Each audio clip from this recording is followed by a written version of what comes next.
بسم اللہ الرحمن الرحیم۔ ایک نیک اور پرہیزگار شخص مصر پہنچا۔ وہاں اس نے ایک لوہار کو دیکھا۔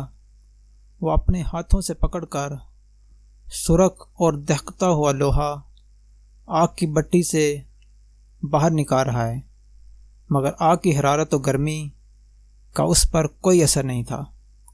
اس شخص نے اپنے دل ہی دل میں کہا کہ یہ تو کوئی بہت ہی پہنچا ہوا اور پرہیزگار آدمی معلوم ہوتا ہے۔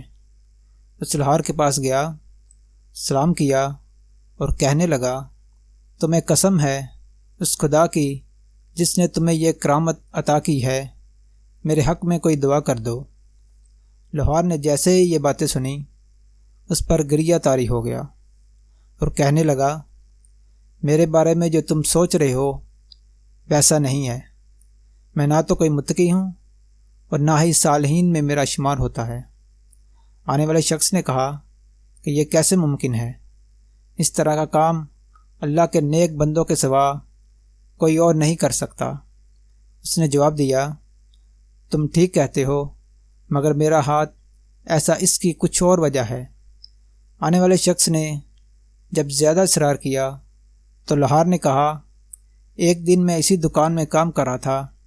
ایک بہت ہی حسین اور خوش اندام عورت کہ اس سے پہلے اتنی خوبصورت عورت کہیں نہیں دیکھی تھی، میرے پاس آئی اور کہنے لگی کہ میں بہت ہی غریب اور مفلس ہوں۔ میں اس کو دیکھتے ہی اس کا عاشق ہو گیا اور اس کے حسن میں گرفتار ہو گیا۔ میں نے اس سے کہا کہ اگر تو میرے ساتھ ہم بستر ہو جائے تو میں تیری ہر ضرورت پوری کر دوں گا۔ یہ سن کر اس عورت کا پورا جسم لرز اٹھا اور اس پر ایک بہت ہی عجیب و غریب کیفیت طاری ہو گئی۔ کہنے لگی، اے مرد، خدا سے ڈر، میں اس کماش کی عورت نہیں ہوں۔ اس کے جواب میں نے کہا، تو ٹھیک ہے، اٹھ اور یہاں سے کہیں اور کا راستہ دیکھ۔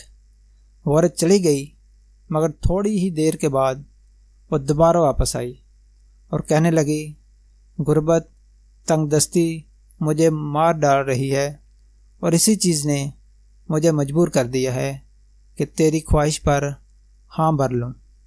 میں نے دکان بند کی اور اس کو لے کر اپنے گھر پہنچا۔ جب میں گھر کے کمرے میں داخل ہوا تو میں کمرے کے دروازے کو اندر سے تالا لگانے لگا۔ عورت نے پوچھا، کیوں تالا لگا رہے ہو؟ یہاں تو کوئی بھی نہیں ہے۔ میں نے جواب دیا، کہیں کوئی آ نہ جائے اور پھر میری عزت چلی جائے۔ عورت نے کہا، اگر ایسا ہے تو خدا سے کیوں نہیں ڈرتے؟ جب میں اس کے جسم کے قریب ہوا تو دیکھا کہ اس کا جسم اس طرح سے لرز رہا تھا جیسے باد بہاری کی زد میں آ کر بید کے خشک پتے ہلتے رہتے ہیں، اور اس کی آنکھوں سے آنسوؤں کی جڑی لگی ہوئی تھی۔ میں نے اس سے کہا کہ تو یہاں کس سے ڈر رہی ہے؟ اس نے کہا، اس وقت خدا ہم دونوں کو دیکھ رہا ہے، تو میں کیوں کر خوف نہ کھاؤں؟